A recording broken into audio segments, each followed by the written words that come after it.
This is the Sixth Man Show, an Orlando Magic podcast, with your hosts Luke Sylvia and Jonathan Osborne, covering all things Magic basketball. By fans, for fans. Go Magic.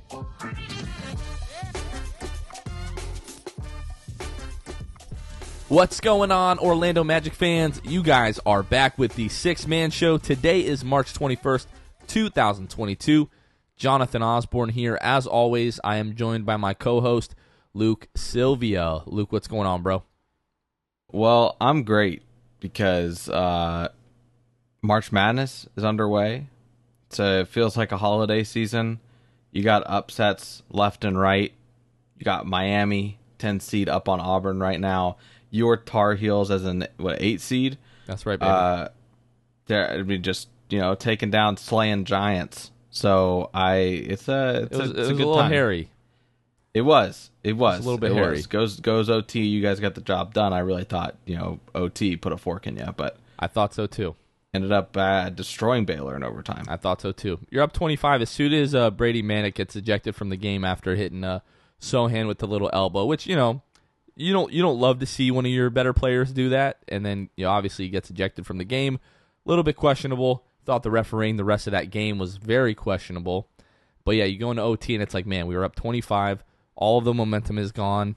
Feels like the air has been sucked out of the building. Auburn fans are going crazy. Not Auburn, good grief. I'm thinking the last time that we lost in a big tournament game. Baylor fans are going crazy, and the Auburn game's going on my other monitor here. But yeah, it was good that we pulled out the W, hoping we can take care of UCLA.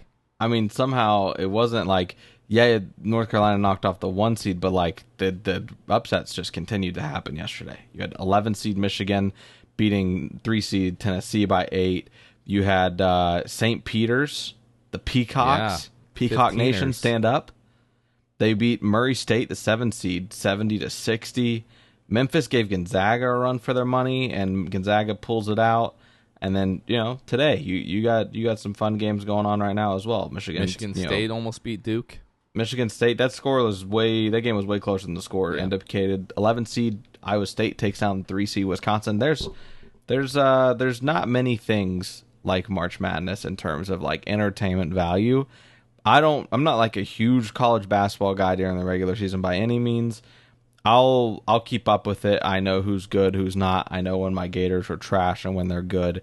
I keep up with it in that sense. When March rolls around, I mean, my friend says it. He works in college and in college basketball, but he says it. He says it's the best event in sports, and it really it's hard to argue with it's pretty that. incredible. It really is. The bang that you get for your buck. I mean, I would put the NBA playoffs up there with it just because I enjoy the drama of the NBA playoffs a little bit more, and obviously the product is better. Right. But this tournament has been very entertaining so far. We just haven't gotten any buzzer beaters yet. That's what I'm waiting for. No buzzer beaters, but you got to know it's coming. For the buzzer beaters. You It's gotta always know it's coming. Yeah. And but yeah. So I mean, with this band, it's been... Hey-o. If you don't get the joke, rewind about 15 seconds and listen. Yeah. It was a delayed reaction by Jonathan there. I just didn't. Wait a minute. I didn't want to dive into it. No, but it's I mean, basketball all day for like 3 days in a row for 2 straight weeks. I mean, it's always coming. Anyways, Luke, we've got some housekeeping items to take care of. First of all, if you guys ever wondered how you can help financially support the show, we do have a Patreon that you can contribute to. You can find us at patreon.com/the Sixth Man Show. Whenever a new patron joins, we do a special shout out for the patron, and we shout out every patron on every one of our episodes. And we'll do that right now. Shout out Court Cousins, Drew Gooden, Armin, Keith Garcia, Zico, Carson Tulo, Nathan Lynn, Ellis, Jonathan Borges, Norm L, Magic Player History, Julio, Bailey, Matt Lyman, Eric Segovia, Gabe Gaines. Thank you guys so much. Really, really appreciate you all. Okay, Luke, we're going to do the good old tankathon. It is that time of year. We're watching college basketball. We're watching some of these elite prospects. The Magic have 10 games left. So we're really getting down to the nitty-gritty of the season here. And in just about 2 months, we are going to have the NBA draft lottery to find out where the Magic will be picking. So we use Tankathon.com. We use their NBA Draft Lottery Simulator. Currently, the Magic have the second worst record in the NBA, just behind the Houston Rockets. They're just above the Detroit Pistons. The Magic have a 52.1% chance in this lottery of ending up with a top 4 pick if it were to happen today, and a 14% chance of ending up with the number 1 overall pick. We're going to roll this once and then share the results. Hold your breath. Oh, my God. The Magic end up with the 6th pick. Oklahoma City, screw them, who we just played tonight. We'll talk about that in a little bit. Jumped 3 spots to number 1. Sacramento jumped 3 spots to number 3. Detroit stays put at 3. Atlanta jumps 9 spots to number 4. 9. So we've run this, I think, 4 or 5 times now. 2 times we ended up 5th. I think it's been 4 times now. 2 times we ended up 5th. Last week we ended up 2nd. Today we ended up 6th. 5 times. One time we got 4th, I think. Okay, whatever. Just goes to show you, we just continue to get screwed over by this again and again and again. Hopefully the night of the lottery, the ping pong balls will be a little kinder to us, Luke. I hope so. They can't be meaner to us. That's for sure. This has been terrible. I don't even want to talk about this because it just honestly just kind of made me a little sick to my stomach if I'm being all the way 100 with you. All right, Luke, let's get to the weekly state of the Magic.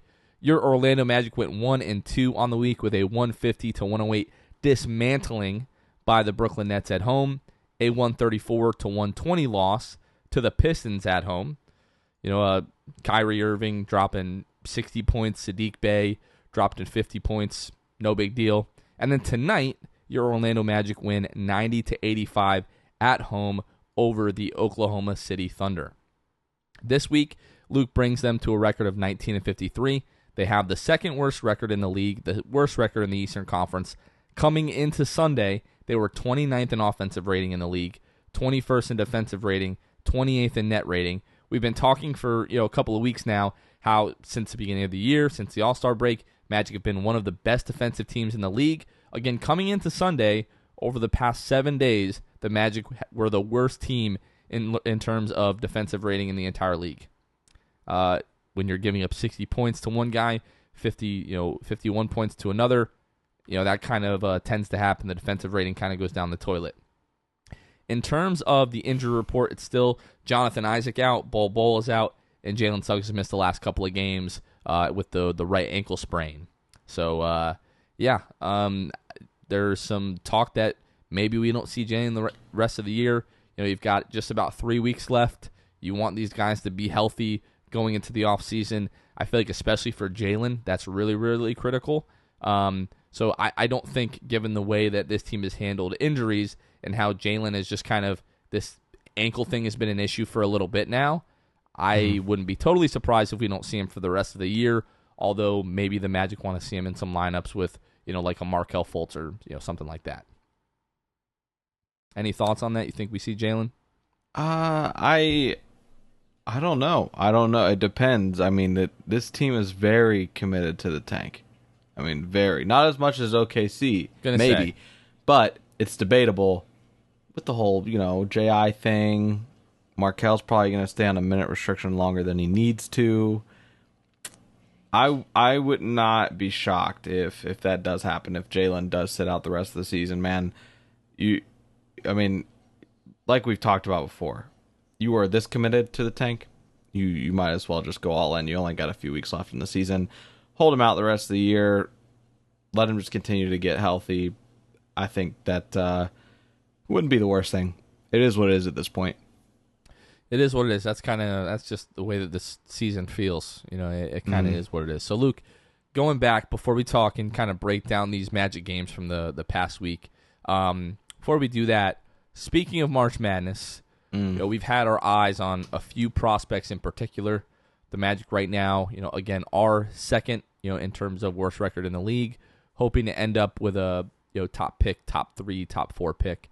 Let's talk specifically about the guys that really for the last few months have been slated to go right at the top of this draft: Jabari Smith Jr., Paolo Banchero, and Chet Holmgren. What have your thoughts been out of those guys so far? They've really, all three of them played really well in their NCAA tournament debut.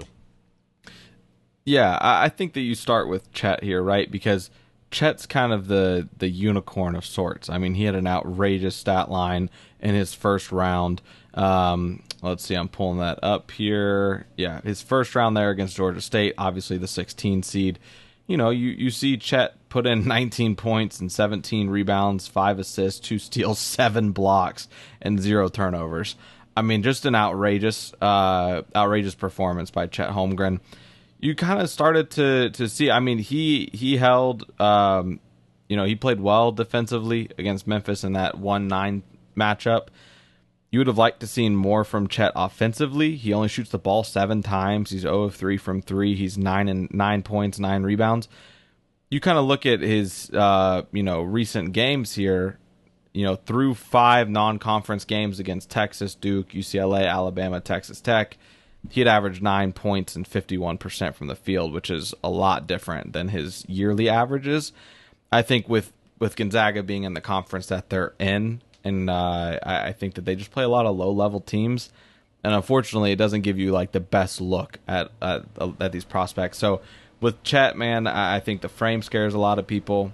I think that that's going to show when it comes draft time. I think that it wouldn't surprise me if Chet doesn't go 1, and I think that a large part will be just because of the frame, and maybe some uncertainty and what how he will translate. So it is a tough thing.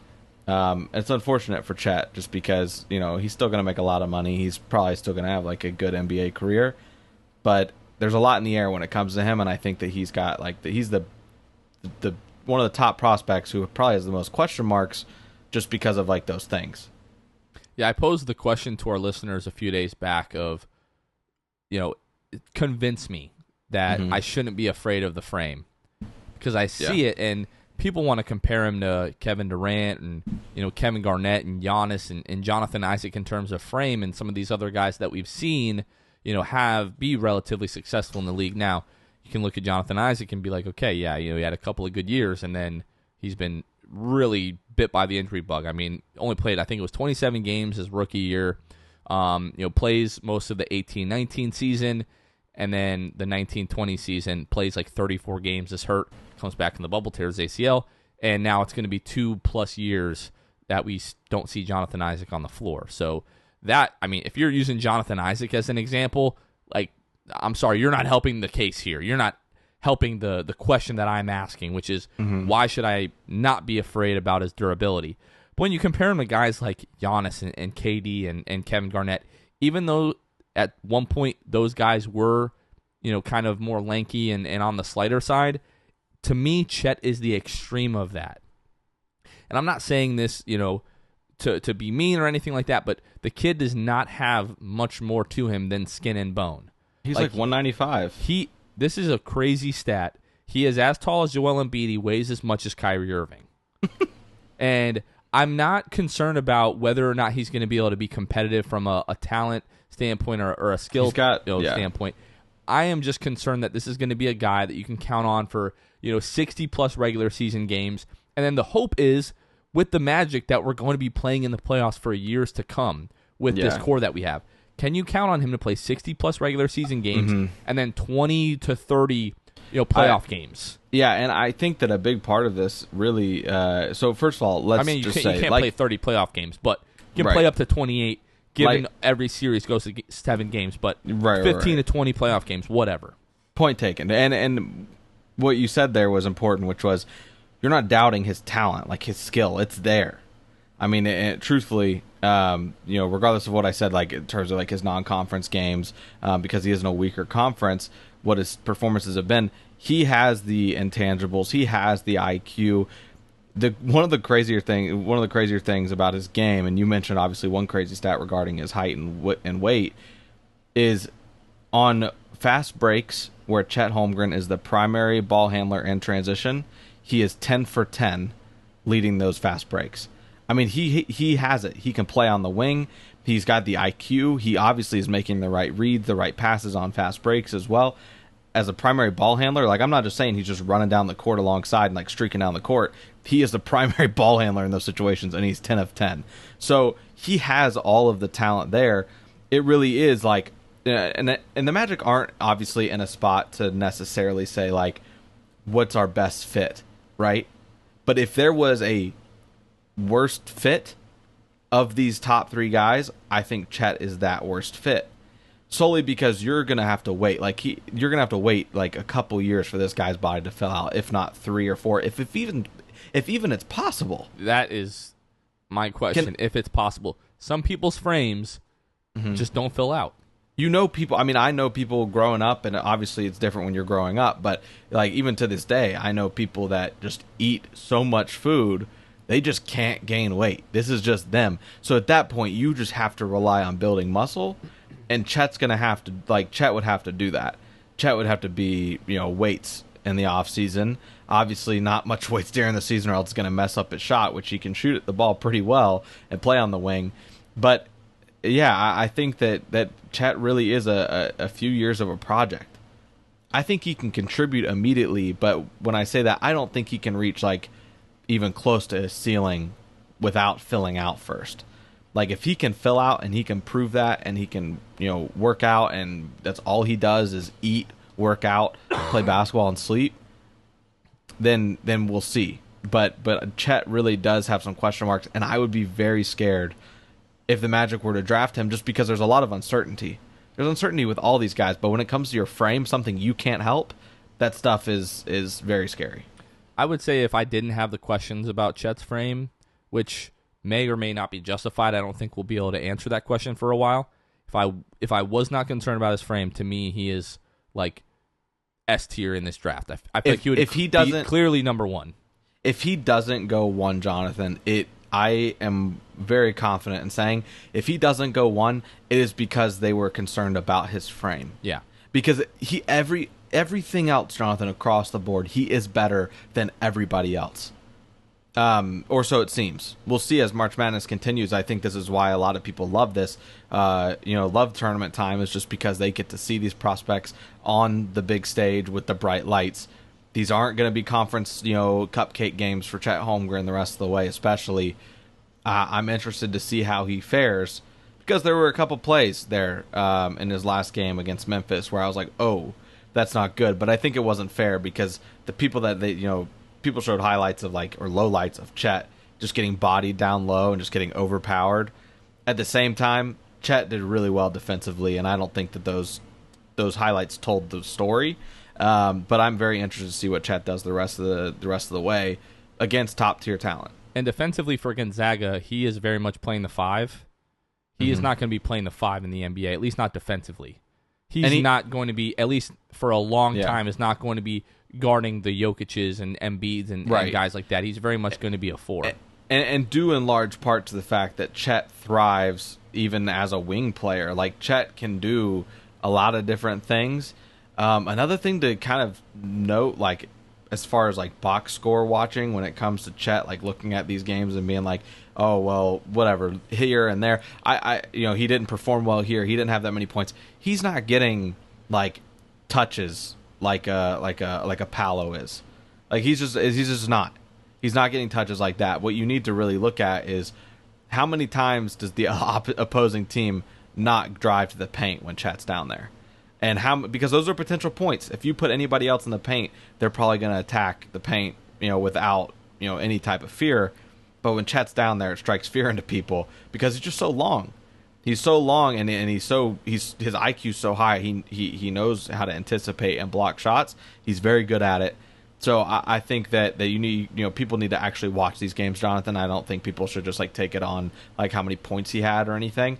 Defensively, at least, he really can impose his will defensively with just standing there. His presence is enough. So the shot blocking and the timing is legitimately elite.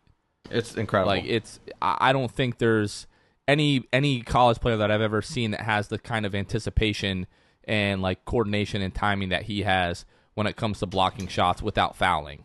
And he can get beat, recover, and still block the shot. So again, if you came to me and was like, no, this kid is going to be totally fine.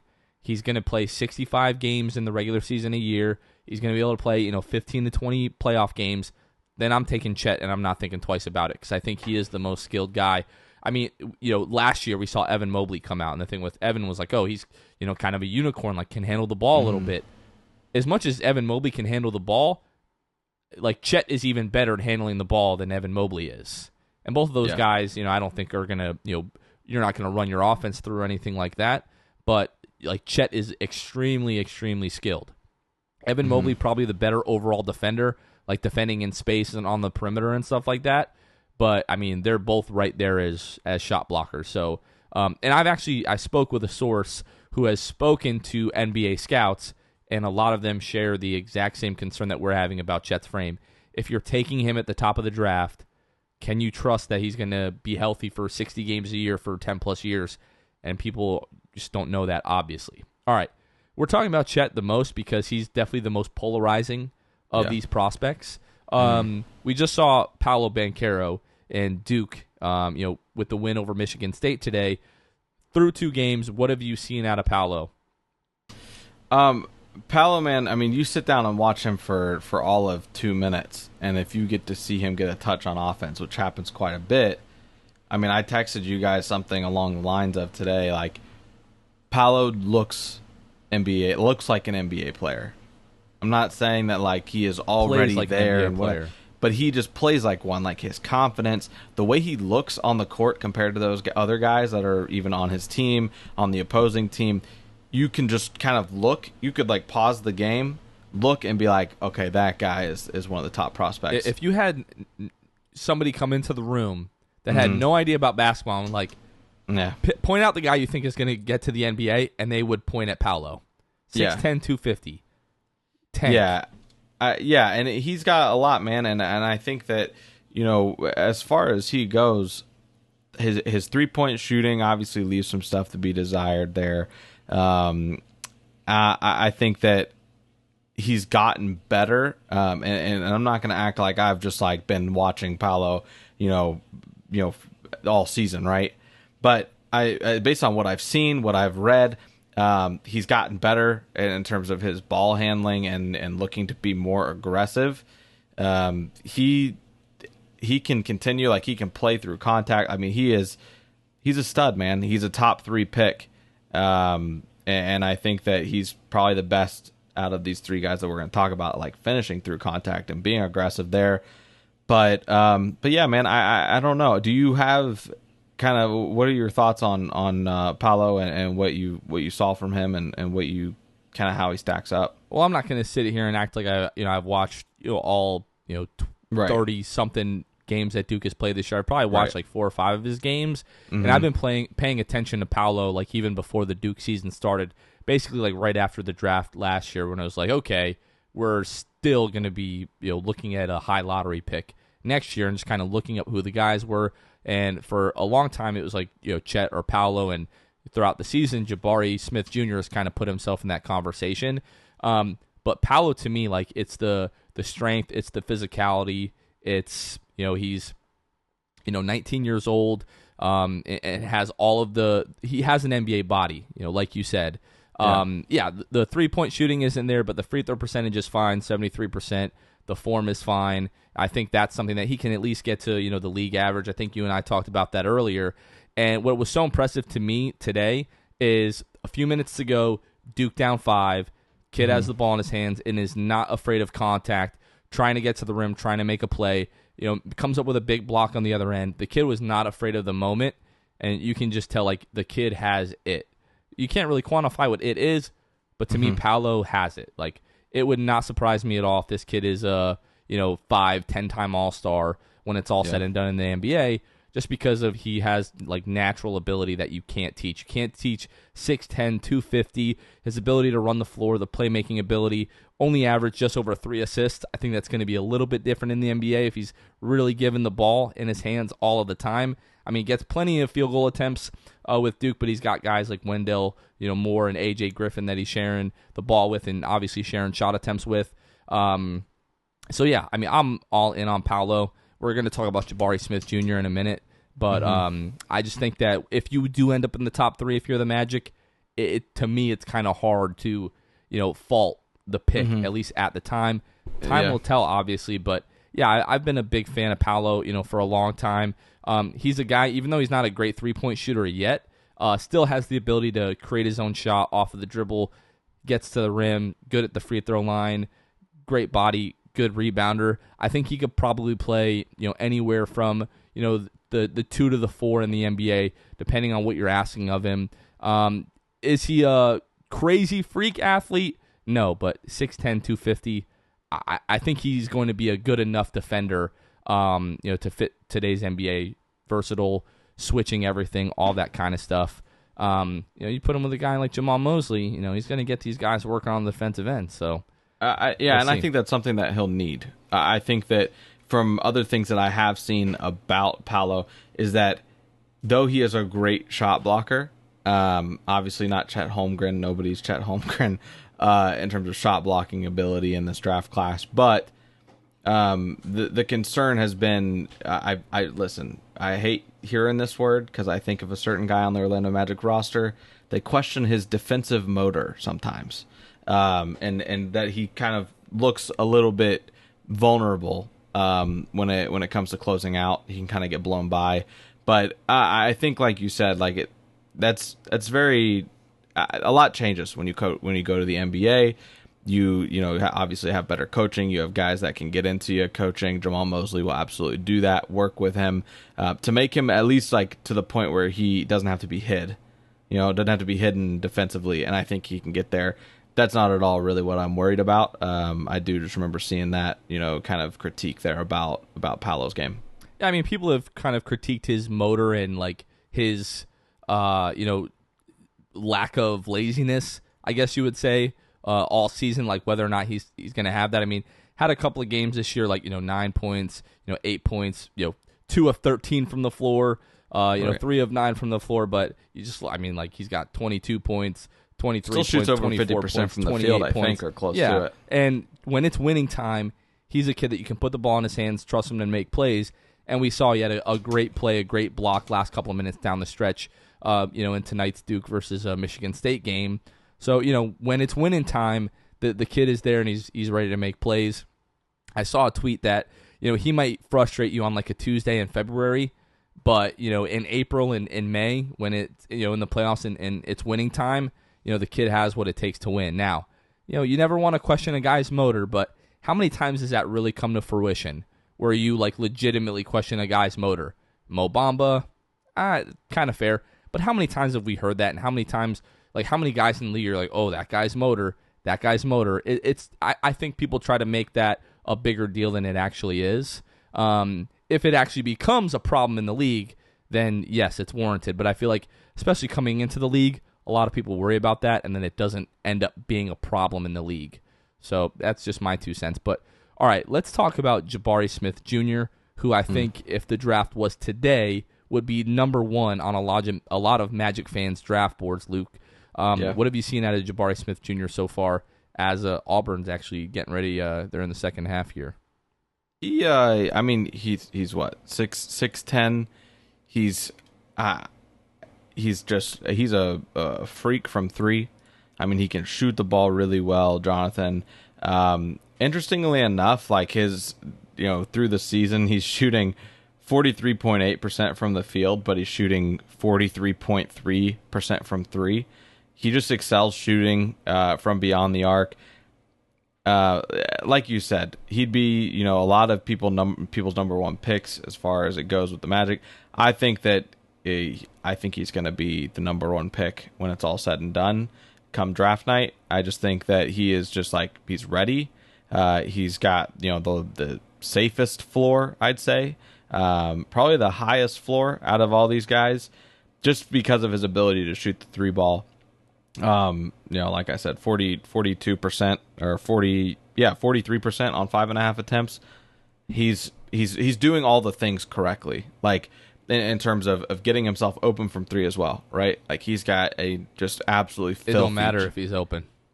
He's got an absolutely filthy jab step, and if you give him any window of daylight, he's going to shoot that thing, and it's probably going in. I mean, he's truly ridiculous from beyond the arc. And I've said this to you, Jonathan. I don't know for certain that any of these guys will be like superstar, franchise changing type pieces. I hope they are, but I also think the Magic are in a spot where they can get, if they get a Jabari Smith Jr. and they can just throw him out there with his length being 6'10" to defend and hit the three ball. I mean, I really don't think I could ask for much else when it comes to who the Magic should draft this year. I would love to see Jabari Smith Jr. I'd love to see what this front office does with the number 1 pick. I really hope that they pick Jabari Smith Jr., but it's going to be interesting. Yeah, with Jabari, obviously 6'10", elite shooter. In terms of talent at the top of this draft, he's probably the best player to shooter ratio. You're always going to get guys that shot 47% from three. In college, those guys that either go undrafted or might go in like the second round or something like that. But out of the top echelon of talent in this draft, he is by far and away the best shooter. The biggest question mark with Jabari for a lot of people is just whether or not he's ever going to be able to be like an elite shot maker and shot creator off of the dribble. What I would say to Magic fans asking that question is, for so long we've been finding guys that might have a little bit of a handle and can kind of get to the rim, and we've talked ourselves into, we'll turn them into a shooter. I think it's easier to teach dribbling and handling and some of that shot creation stuff off the dribble than it is to teach guys to shoot, because we've seen it not work out time and time and time again. We want to talk about, Elfrid Payton or, I guess Victor Oladipo eventually in his career turned into be a pretty good shooter. If we want to talk about, like an Aaron Gordon, jury's still out on Cole Anthony and Jalen Suggs and some of these other guys, but Jabari Smith Jr., one of the comps that I keep hearing that I can't get out of my mind is a 6'10" Klay Thompson. And I love Klay Thompson, obviously. I don't know that he's quite Klay Thompson because, Klay's got a little bag off the dribble. But if you have that kind of catch and shoot off the ball, again, catch and shoot ability from the three-point line, like that is an elite skill in the NBA. And at the very least, this kid will be a very, very, very high-level 3-and-D kind of guy if he becomes, any kind of shot creator off the dribble. And I must say, like that 15-foot turnaround jumper in people's face, to me, that's shot creation. If you've got a guy draped all over you and you're still able to hit it in his face, falling away, that's good shot creation. It doesn't always have to be between the legs, step back from 35 feet. Like, the kid is 6'10", can shoot it over almost anybody. High motor, really solid athlete. To me, Jabari Smith Jr., like you said, highest floor, especially out of the guys in the top three here. Is Jabari an explosive athlete? Maybe not. Is Paolo an explosive athlete? Maybe not. Jabari is an explosive athlete. Durability, I would take him all day over Chet. If the draft was today, give me Jabari Smith Jr. Not having a great shooting game right now against Miami in the tournament, but that first game that Auburn played, the kid was incredible. Had the dunk to cap the game off at the end. I'm really high on all three of these guys. Again, it's just going to come back to whether or not you think Chet is healthy, and that's really where the draft starts with that question. If you think Chet is going to be healthy and durable, you take Chet. If not, you look at these other two guys, and to me, I would go with Jabari. Yeah. I think that's where we are. All right, Luke, we're just about 33 minutes into this here. Let's go ahead and talk about these games, the last couple of games here. So first up, the game the other night against the Detroit Pistons at home on Thursday. Obviously, this is a big game in terms of, again, just draft position, and the Magic, without Wendell Carter Jr. in this game, without Jalen Suggs. The Pistons were without Jeremy Grant, without Cade Cunningham, and it just became the Saddiq Bey show. Saddiq Bey ended up with 51 points in this game. Just a couple of nights after we had the Nets in the building and Kyrie dropped 60. Like, Kyrie dropping 60, you're like, okay, that kind of makes sense. The next morning you wake up and you see that Saddiq Bey dropped 51. You say, I'm sorry, what? Yeah. 10 of 14 from the three-point line, 7 of 27 from the floor. Just a horrendous defensive effort from the Magic, giving up 134 points to the Pistons again without Cade Cunningham, without Jeremy Grant. We talked a little bit ago about how the Magic's defensive rating, the last couple of weeks it started to slip a little bit. This week it was atrocious. Just both teams went into this with thinking maybe we could lose this game. But I tweeted this out. How many times are guys going to come into your building and light you up before you say enough is enough? Yeah. Like Saddiq Bey, I believe, had 30 at halftime. Yeah, and how does no one say, you know what, or something. This guy is not touching the ball the rest of this game?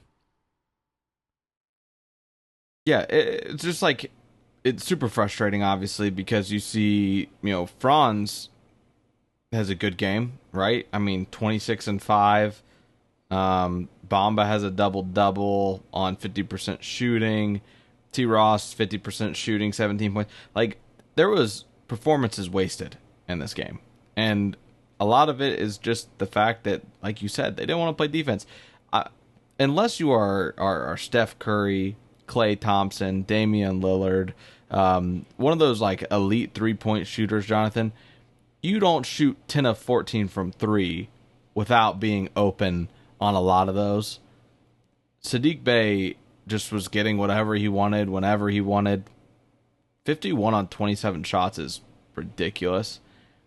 I mean, it super frustrating to watch. Only 10 free throws? Yeah, only 10 free throws, yeah. Hit 7 of those. So, super frustrating to see kind of the defensive mentality of this team kind of start to fade. I think that maybe you could also pinpoint it to the fact that we're coming to an end here. These guys are starting to hear their vacation music, and they're kind of just ready. They're like, it's like pickup ball, right? Like, no defense. Everybody's just shooting. Feels like an all-star game. I feel like we're getting to the point where I feel like most people are ready for this season to end. Like, including you and me. Yeah, we got 10 games left. It's just about 3 weeks, 2.5 weeks, maybe something like that. And like, these guys especially have to be ready for the season to end. Like, I know they're hoopers and they love playing basketball, but you've gone through 72 games of this now. You've won 19 games out of 72. These guys have definitely have to be ready. But what I will say is, if this team and the guys that we currently have on this roster are serious about building something here, you can't let that happen. I know it's easy to say this from where we're sitting, and honestly, kind of throwing in the towel for the rest of the season would be the easy thing to do. But if you do that, you've lost all the progress that you've made since October, right? Like, you want to finish the season strong. You want to prove it to yourselves that you have what it takes to be competitive in this league and to turn this thing around here. You want to prove it to yourself that, you're a better player than you were in October. This is a better team than what we had in October, and the team should show that, right? Like, I know we've had guys out. Obviously, we joke about, if Jalen was playing against the Nets, Kyrie doesn't drop 60. If Jalen is playing against, the Pistons, Saddiq Bey probably doesn't have 51. That might be true, right? But somebody else on this roster has to step up. Like, we talk about, RJ Hampton, like, being a good defender. Where was RJ Hampton in either of these games trying to, shut one of these guys down? Like, Kyrie, you're not going to stop, okay? Mm-hmm. Kyrie's having a historic night. It's, just quite frankly his night. But Saddiq Bey, and I'm not trying to take anything away from Saddiq Bey. Saddiq Bey has really started, to show himself to be a really good player in the NBA. Shot like 45% in his last season at Villanova from behind the three-point line. Was a guy that, before the Magic took Cole Anthony, you and I had plenty of conversations about the Magic taking Saddiq Bey for that reason. He was a great three-point shooter at Villanova. So I'm not saying this to take anything away from Saddiq Bey, but with all due respect, like, we let Saddiq Bey give us a 50 burger at home. And at some point, you've got to knock one of these guys to the ground. Like, I'm not saying, knock him out of the air while he's shooting a jump shot, but just, like, at some point, let him know, like, bro, if you're going to do this, it's going to be met with resistance. We're not just going to let you come into this building and do this to us and embarrass us, quite frankly. There's no reason that the Magic should be losing to double digits by a Pistons team without Cade, without Jeremy Grant. Yeah. There's no excuse for that whatsoever.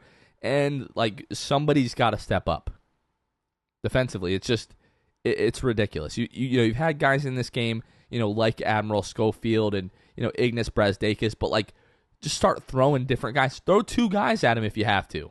Get the ball out of his hands. Make somebody else beat you. When a Give guy, him the KD treatment. people say that the hot hand thing is a fallacy. If you have ever been in that kind of zone, which obviously I'm not Steph Curry or anything like that, but I've had some pretty filthy shooting performances if you pickup basketball if you felt games. it and I felt it, Sadiq Bey absolutely can feel it. Kyrie That's can what I'm feel saying. it. Like, exactly. to me, it is a real thing. Yeah. No, Sometimes it is. you just know you No throw question. the ball up, no matter what happens, it's going in. Mhm. Like, I'm not gonna, you know, back in my day kind of thing, but you know, I've had a couple of times I've hit like 7 out of 8 threes in a pickup game. Absolutely. Like, come on, it's a real Listen, thing. It's Throw a real double thing, team at him. I don't and care. you know what? Because it's our podcast. I can just sum up my glory days. Intramural basketball. You got 15 seconds here. Go ahead. 9 threes and a half. All right. So I understand, like in terms of like you just can throw it up, whatever. Sadiq Bey felt that, but you got to throw people at him, like you said, double team, whatever you can to get this guy out of rhythm, get him out of that zone entirely mentally. Please, it was atrocious. Yeah. All right, I think that's where we're going to end the talk about the Pistons game because I think everybody is probably disgusted with it. What I'm disgusted with is what we saw tonight out of the Oklahoma City Thunder. First of all, they've got a ton of guys that are basically going to be out for the season. Josh Giddey has got like a hip thing. They ain't bringing him back with 10 games left. Luguentz Dortz, he had shoulder surgery like a few weeks ago or something like that. He's out for the rest of the season. And now Shai Gilgeous-Alexander today is questionable to not play in this game. Surprise, he doesn't play. Okay? And I watched probably one of the ugliest basketball games that we have seen all season. The Magic win 90-85. The Magic shoot 38% from the floor, 22% from the three-point line. The Thunder shoot 32% from the floor, 27% from the three-point line. Okay? And it's not like we were watching, you know, like the 15-16 Warriors and like the 93 Bulls out there, just offensive juggernauts. That is not what we were seeing.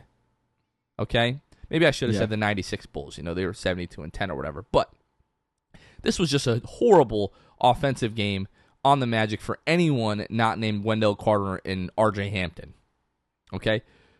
Wendell Carter and R.J. Hampton, I give Mo Bamba a little bit of credit. Everybody else shoots below 40% for the game. Okay? Let's take a look at the Thunder. They had Darius Baisley, 6 of 11, 54% from the floor. And Lindy Waters, which is the worst name I've ever heard of, no offense. He shot 57% from the floor. Outside of that, had nobody. And this Krejci guy, I never heard of Vit Krejci in my entire life. The roster that Sam Presti is putting on the floor in some of these games is absolutely ridiculous. Yeah. Theo Maledon, Olivier Sarr, Vit Krejci, Lindy Waters, Alexei Pokashevsky, Isaiah Roby, Darius Baisley, Aaron Wiggins, Trey Mann. Like, that legitimately sounds like a college roster. Without Shai, without Luguentz Dortz, without Josh Giddey. Yeah. Like, Presti is doing whatever he can do to lose these games, and he should be in prison. Yeah, absolutely. I think that, I mean, you look at the bench play of these guys, like, these are guys that after this season probably going to be hard pressed to find themselves on an NBA roster. Like these guys Not if suck. Presti has anything to do with it. Yeah, that's true. Listen, if Presti doesn't have all his ducks in a row after they tank this year, they got problems anyway. Yeah, no, these guys suck. And the Magic also suck tonight. 21 turnovers, Jonathan. I mean, how many times have the Magic had 20-plus turnovers and won the game? My guess would be never. That coupled This with season. shooting 38% from the field and 22% from three. And I don't know, man. This game was not fun. We're not going to act like it was. This was terrible. This isn't like one of those games like that the Magic have had, you know, in the last couple weeks where like you can genuinely say in the group chat, like, this game's been a lot of fun. This game was not in any shape or form fun. It was terrible. But really the only true bright spots, Wendell Carter Jr., 30 and 16 tonight. You know what? I'm mad at Wendell. 6 turnovers. What is that, bro? You're better than that. Listen, man, the guy's just got a lot of inflated usage right now, all right? He's not used to the ball in his hands that much. 6 turnovers. Wild. How do you have 68 turnovers against the Thunder and you still lose the game? Yeah. Absolutely incredible. Like, excuse me. No, they won this game. What am I saying? To me, it felt like a loss just because of the Thunder and kind of the way that they do things. Yeah. I mean, we won't. Just look at let's go down the line here. Franz Wagner, 3 of 12. Boy. Cole Anthony, 1 of 7. Chuma, 2 of 7. Gary, 2 of 10. Markelle, 2 of 8. Mo Wagner, 3 of 9. Brazdeikis, 0 of 1. Okay, I need you to refresh my memory real quick before we get done with this terrible game and forget all about it and forget it ever happened. Cole Anthony, fourth quarter, right side, mid-range jumper, wide open. Can you tell me how that shot went, Jonathan? It was almost an air ball. He bricked it off the far side of the rim. Yeah, he looked like Westbrook shooting a mid-range shot. He really did. He really did. It was terrible. This is a whole other, I feel like we've had this segment and we could have 1,000 more segments just like it about just the tale of I guess 1 quarter of the season to 3/4 of the rest of the season. It's been a roller coaster with Cole. This is the sample size. We've got a big sample size that just says Cole chucks and we'll never get an efficient player out of Cole. Okay, I'm not ready to say that after 2 seasons. I would say the evidence right now is damning evidence. I would say the evidence is in your favor, but I'm not willing to say that about a guy 2 seasons in when the first season was the most janky season we've ever had. Sure. I mean, listen, give him a season next year that if the roster is healthy, he's got guys around him. He doesn't have to be the guy. I mean, right now, his season looks a lot like his rookie season in terms of efficiency. It is terrible. Right now, shooting 39.4% from the field, 34% from 3. Last year, he was 33, almost 34% from 3 on half the attempts. And 39% from the field. 17 points on almost 15 attempts a game. It's not good. Not great. The signs don't point toward Cole all-star like we thought in the first 25, 26 games of this season. They just don't point there. It is terrible.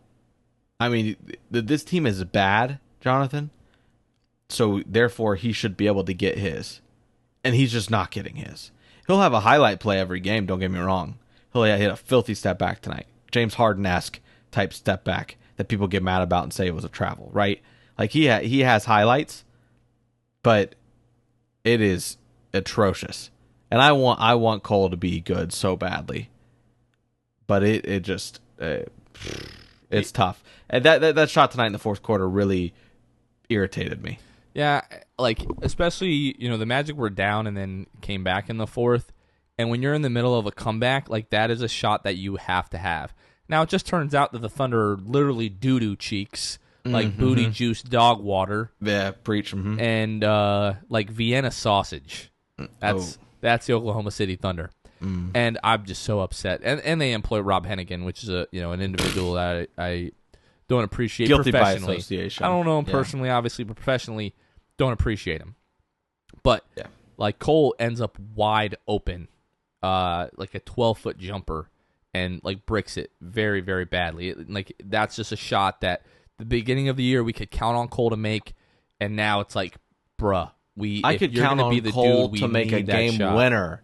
I could count on him to make a game winner at the beginning of the season, Jonathan. Now I don't trust him with a pivotal mid-range shot in game 72 of the season to really, to win a game. Yeah. I don't know. I mean, maybe the front office is paying Cole. I have no idea. No, it's hard to hide money, but it ain't that hard.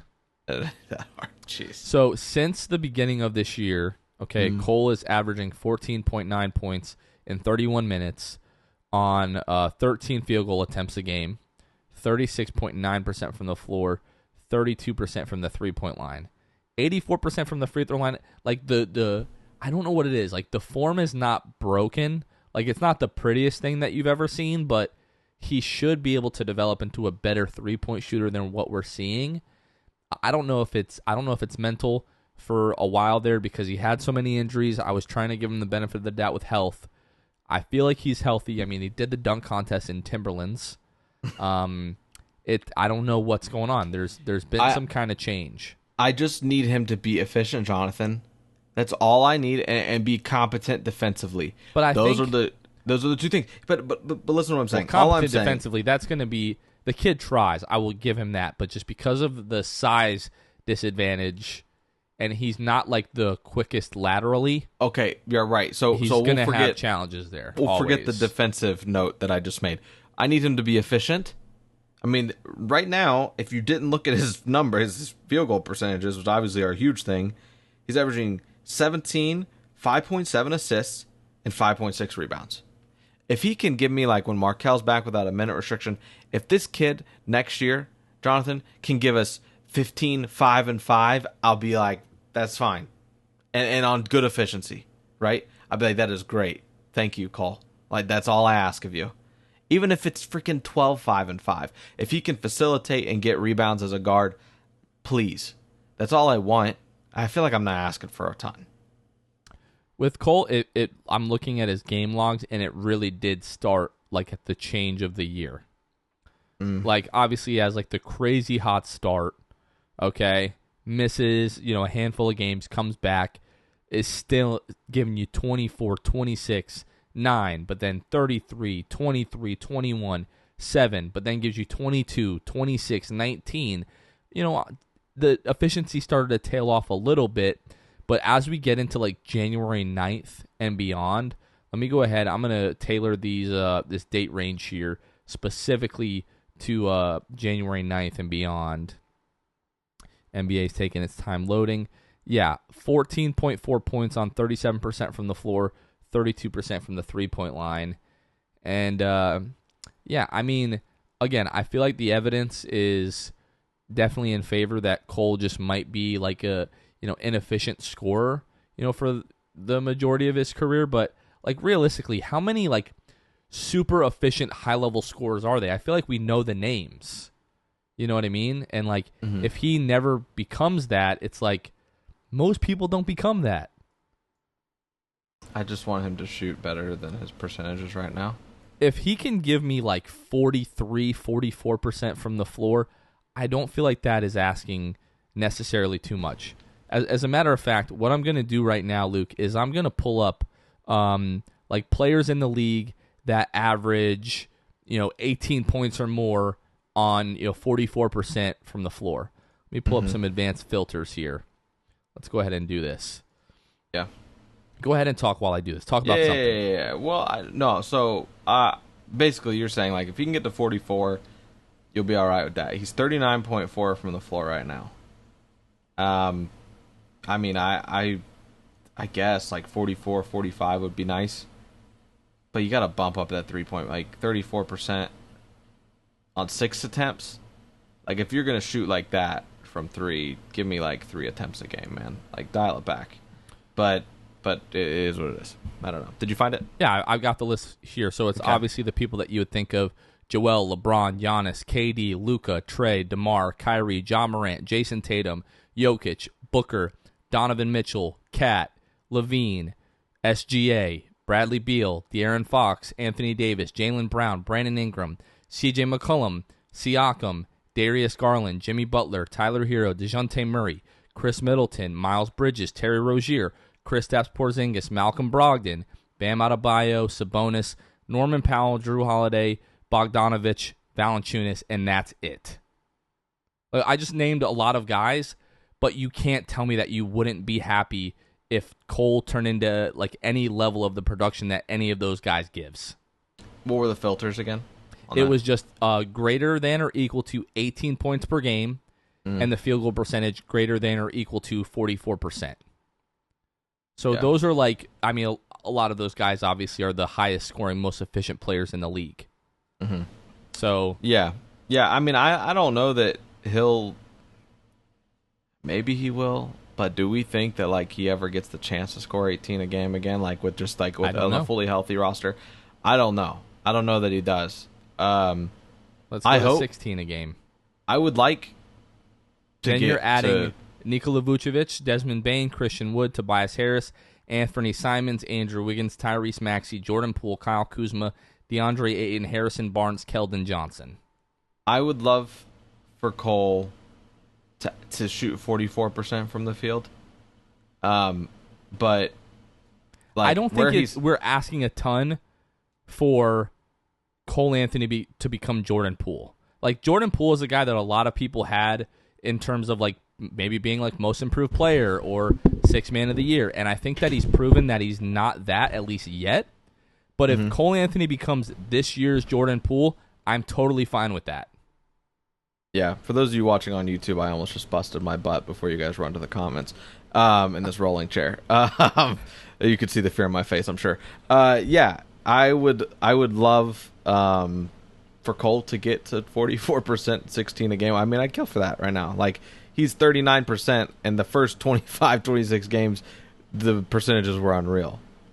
So I think that he's obviously been way worse in these last, whatever 72 minus 26 is from the field percentage-wise. So I don't know, man. I don't know. I don't know what to make of him. I would love to know that everything's going to be okay.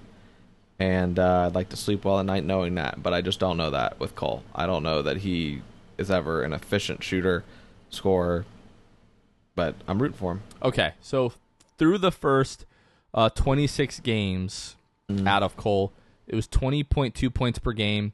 He was shooting 41% from the floor, 34.8% from the three-point line. So that was kind of it was a 3-point percentage, yeah. 34.8% is kind of what was, booing him a little bit. And I think he was doing a better job at, getting and finishing at the rim at that point as well. Let's go back to like where the efficiency really starts to drop off for Cole, which was that? More the first like how many? So that was the first 26 games. I'm going to narrow it down to... That was the peak of his points per game.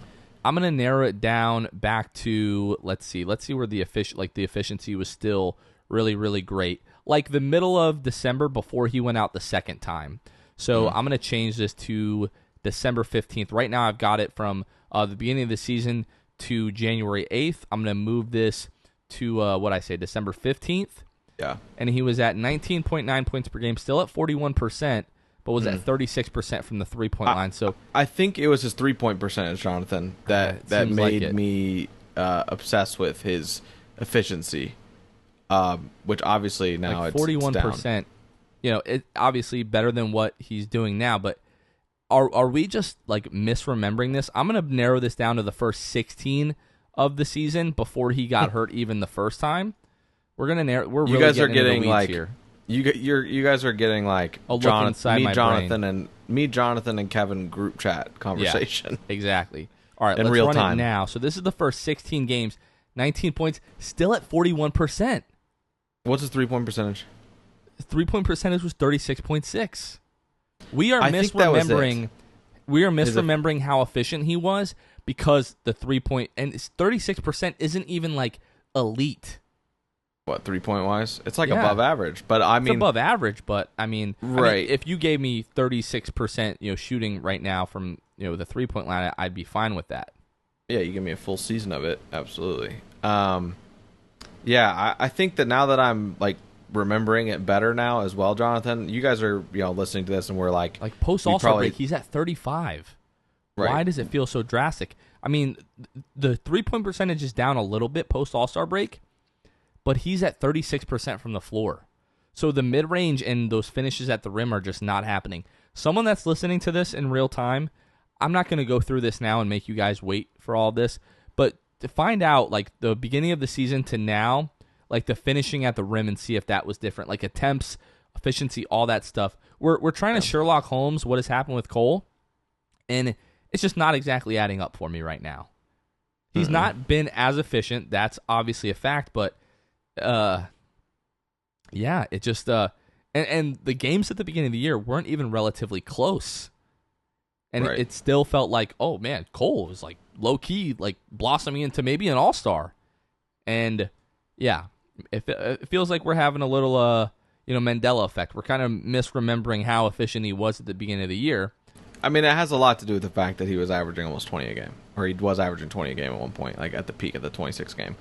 So yeah, I think that it has a lot to do with that. I mean, any guys scoring 20 a game, I know that was the narrative around him. So yeah, and I think a lot of it was to do with the fact that he was shooting well from three. But I just think like seeing him sink down to shooting his percentages now, still sucks. I've got one more question for you because I think this is really going to sell me. Do you think Franz, given more attempts, could score 20 points a game? Like easily? Given more attempts, right? Do you have his numbers in front of you? I don't want to tell you that. That's the whole. Okay. That's okay. kind of my you want point me to here. do this without looking? Okay. No context. I know that his efficiency is great. I think, at least from three, I think that he could. I think he could score 20 a game. All right. Right now he's averaging 14 post All-Star break, 14.2 points per game on 45% shooting from the floor. I think Franz fits in that 44, at least 44% from the floor. Could score 20 points a game. I think Franz could get into that level. You don't think that more shots would mean that I think he it would gets out of probably his bring it element down and a shoots little lower? bit. I think it would It probably has bring to. it down a little bit. It has to. But I think, Franz is in his rookie year. He's averaging 15.3 a game on 46% from the floor. I mean, let's be clear. He's having a better rookie year than Cole did. That's for sure. Yeah, I mean, he's having he's having a better year than Cole. Yeah. I mean, So- Cole is still the leading scorer on the team, but Yeah, but the efficiency is just really falling off a cliff. being the lead scorer on a bad team doesn't do Yeah. much for me. All right, we've really gotten in the weeds here. We got to wrap this up. Yeah. I got nothing left to add, Jonathan. Yeah. Franz could score 20 a game on like 42% plus shooting for sure. I'm on board with that and interested to see what happens. Please, Cole. And this is year one Franz. I think year two Franz could do 20 points, 44% from the floor. If we don't see easily. improvement, I mean, something went wrong. But yeah. All right, last thing I need from you, Luke, is some predictions. Tuesday versus Golden State at home. Wednesday on the road at Oklahoma City. Saturday at home versus the Kings. No Steph Curry for the Golden State Warriors. No Steph, and that's what I was going to say. So, let's say that they go. Hold on, I'm pulling it up myself. Very visual. So we're doing Tuesday through Saturday, right? Yep. I am going to say that the Magic go 2-1. I'm going 1-2. I think they beat Oklahoma City. I think they lose to Golden State and lose to the Kings. They got two All-Stars now, so, it's supposed to mean something in the league. Mm-hmm. So we'll see. Mm-hmm. All right, folks, that is going to do it for us. Appreciate you guys hanging in there. Lengthier episode this week, Luke, but we had some good conversations. We talked through some things. Yeah. So, all right, folks, for Luke Sylvia, this has been Jonathan Osborne. You guys are listening to The Sixth Man Show, and we will catch you guys next time. See ya. Thanks for listening to The Sixth Man Show.